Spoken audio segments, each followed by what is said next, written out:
Welcome to our program, Immigration Briefing. Today, we have some compelling stories to share. First up, the Canada Post strike has left many foreign nationals, like Stella Xing, stranded in British Columbia, anxiously waiting for their critical documents. With their visas approved but passports stuck in the mail, these individuals face mounting daily costs and the risk of losing jobs in the U.S. It's a tough situation that highlights the impact of labor disputes on immigration processes. In another significant development, U.S. Senator Rand Paul has voiced his opposition to President Trump's controversial plan to use the military for mass deportations of undocumented immigrants.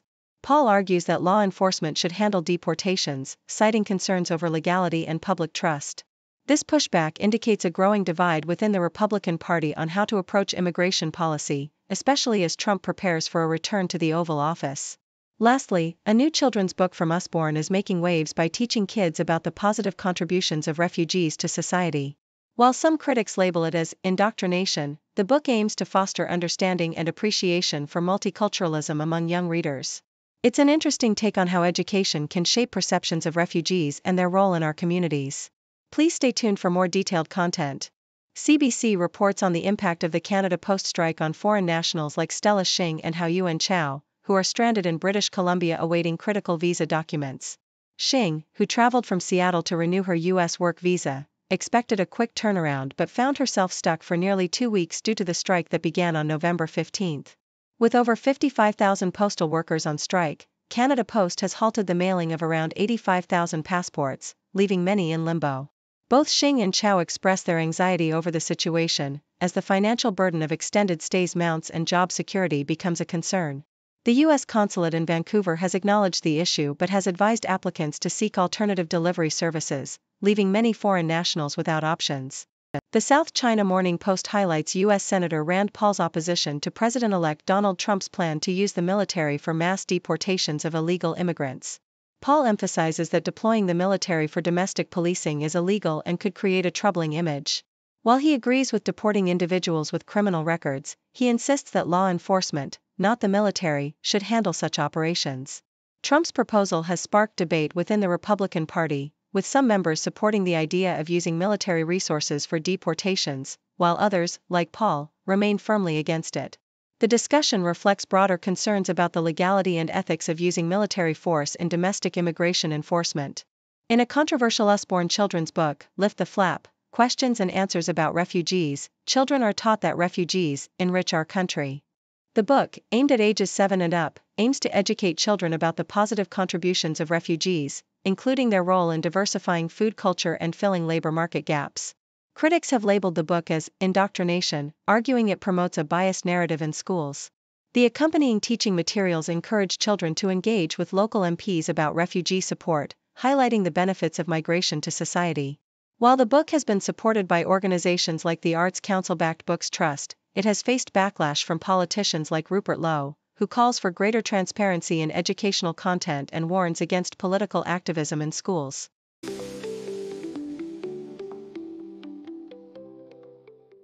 The Toronto Star reports that the incoming Trump administration's plans could lead to significant chaos at the Canadian border, as they propose sending families to internment camps and deporting millions of undocumented individuals.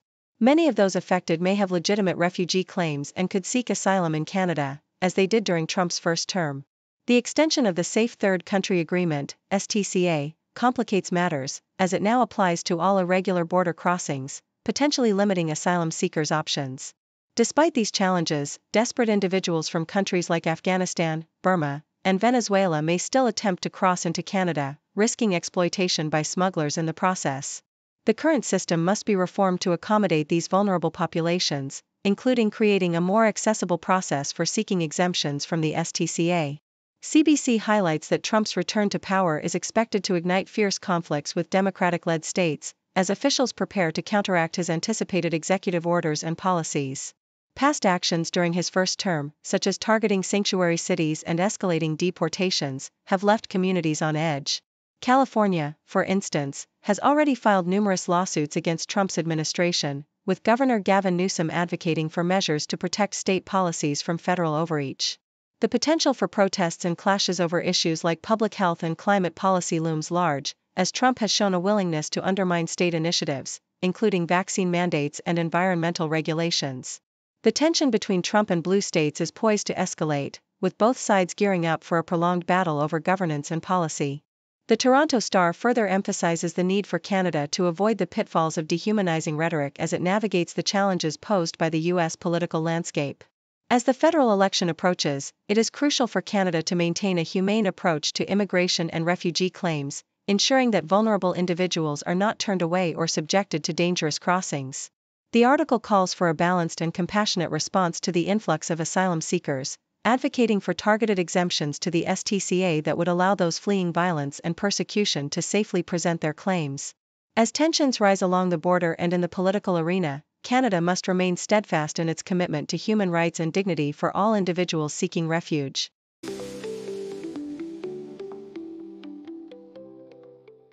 Telegraph. In the UK, net migration levels are reaching unsustainable heights, primarily driven by a long-term sickness crisis affecting the workforce.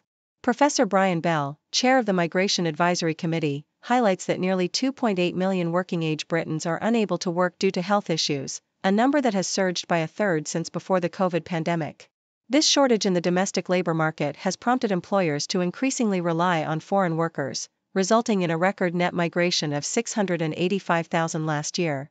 Bell argues that addressing the root causes of long-term sickness could alleviate pressure on the immigration system, although he cautions that simply getting people off health-related benefits may not significantly impact overall migration figures, as many of those exiting the system may not fit the needs of sectors heavily dependent on overseas labor. Associated Press. Following his election as the 47th president, Donald Trump is staffing his second administration with key figures from Project 2025, a conservative blueprint for a hard-right agenda that he previously distanced himself from. Notable appointments include Russell Vought as Director of the Office of Management and Budget and Stephen Miller as Deputy Chief of Policy, both of whom are aligned with Trump's vision for a more centralized executive power. Critics warn that these appointments signal a shift toward a government dominated by movement conservatives intent on implementing strict immigration policies and concentrating authority in the presidency. Trump's administration is expected to focus on overhauling federal regulations, particularly those related to immigration and federal workforce management, while also seeking to diminish the influence of the so-called deep state. Axios. Trump's plans for the Justice Department reflect his intent to reshape it in a manner that aligns closely with his administration's goals. Appointing Pam Bondi as his new nominee for Attorney General, Trump aims to combat what he describes as the weaponization of the DOJ against Republicans. The vision for the DOJ includes a significant increase in political appointees and a focus on issues like immigration and voter fraud investigations. Project 2025 outlines a comprehensive overhaul of the DOJ, advocating for a closer alignment with the president's agenda and a vast expansion of political influence within the department. As Trump prepares to implement these changes, he signals a return to aggressive tactics against perceived political enemies, further blurring the lines between the executive branch and independent legal processes.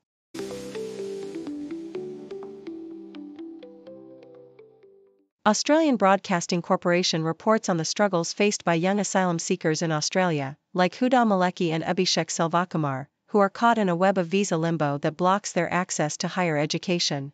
Huda, who fled Iran with her family when she was 8, dreams of a career in policing or nursing but is unable to attend university due to the high costs associated with international student fees. Similarly, Abhishek, who arrived from Sri Lanka as a child, faces a bleak future as his bridging visa restricts him from pursuing his aspirations in construction. Both young people feel a sense of disappointment and stagnation as they watch their peers move forward in their education and careers, while they remain in a state of uncertainty. Their plight has drawn attention from refugee education advocates who argue for policy changes to enable asylum seekers to access domestic university placements. The Toronto Star delves into the recent government agreement aimed at reducing credit card swipe fees for small businesses in Canada, an initiative that has fallen short of expectations. While the government initially promised to lower these fees, only a small fraction of businesses will benefit, leaving many small and medium-sized enterprises, SMEs, to continue bearing the brunt of some of the highest swipe fees in the world. This situation not only affects business owners but also has implications for Canadian consumers, particularly low-income individuals who may not even qualify for credit cards. Critics argue that the government's failure to fulfill its commitments has further entrenched the financial burdens on small businesses, particularly in sectors like grocery retail. The article highlights the disconnect between the promises made by the government and the reality faced by SMEs, which continue to struggle with high costs that ultimately impact consumers. Telegraph explores the controversial and unique delicacy of casu marzu, a Sardinian cheese known for its wriggling maggots and rich flavor, which has been banned by both Italian authorities and the European Union. Despite its illegal status, a black market thrives for this dangerous cheese, which is cherished by some as a symbol of Sardinian culinary heritage. Producers like Costanzo Carta continue to make the cheese in small quantities, navigating the legal gray area that allows them to share it with friends and tourists. However, the tradition of making casu marzu is dwindling, with younger generations shying away from such practices. The article highlights the tension between preserving culinary traditions and adhering to health regulations, as well as the cultural significance of this cheese to the Sardinian identity, while noting the ongoing debate about its safety and the potential for future generations to continue this unique gastronomic legacy.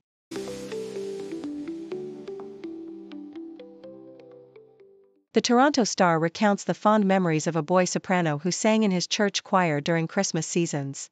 He recalls the joy of belting out "Joy to the World" with his fellow choristers, creating a harmonious blend of voices that felt like a warm embrace. The choirmistress's humorous lessons about hymn pronunciations and the mischievous games they played before performances added to the camaraderie among the children. The annual Christmas pageant, featuring real animals, brought both excitement and chaos, as the choir often found themselves navigating through unexpected surprises left by the animals. Ultimately, these quirky experiences fostered a strong sense of community, emphasizing the importance of togetherness during the holiday season. The Globe and Mail highlights a significant weapons seizure in northern Darfur, revealing the troubling foreign involvement in Sudan's ongoing war. A convoy of arms, allegedly intended for the Rapid Support Forces, RSF, was intercepted by pro-government militias, raising alarms about the role of foreign countries like the UAE in exacerbating the humanitarian crisis. With over 11 million people displaced and extreme hunger affecting millions, the situation has drawn international scrutiny. U.S. lawmakers are pushing for accountability and action against foreign arms supplies, recognizing that foreign meddling has prolonged the suffering of the Sudanese people. The report underscores the urgent need for global intervention to address the atrocities committed during the conflict. The Toronto Star also explores the political shift in Starr County, Texas, where a century-long Democratic stronghold flipped to support Donald Trump in the recent election. Efrain Garcia, a local resident, expresses pride in this change, reflecting a broader trend of Hispanic voters moving towards the Republican Party. Economic concerns and border security issues played pivotal roles in this transformation, as many residents felt abandoned by Democrats. The Republican Party's renewed focus on these communities has sparked a significant realignment among Hispanic voters in areas previously considered solidly blue. This shift poses challenges for Democrats nationwide, prompting a re-evaluation of their strategies to connect with working-class voters of color and highlighting the evolving dynamics of American politics.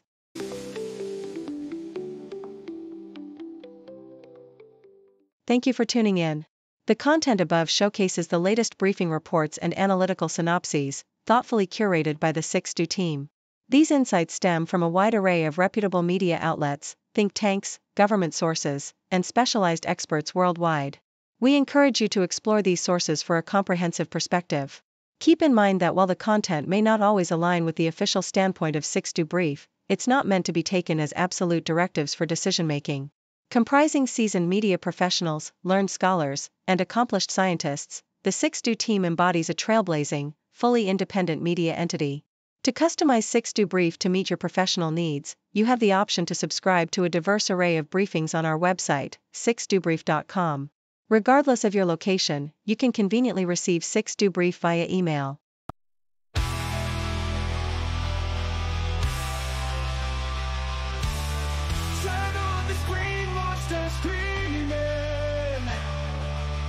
Empty smiles, their words misleading. Power games in darkened rooms. Spend their lives to seal our doom. Oh, oh, oh. Turn on the screen, monster screaming. Empty smiles, their words misleading.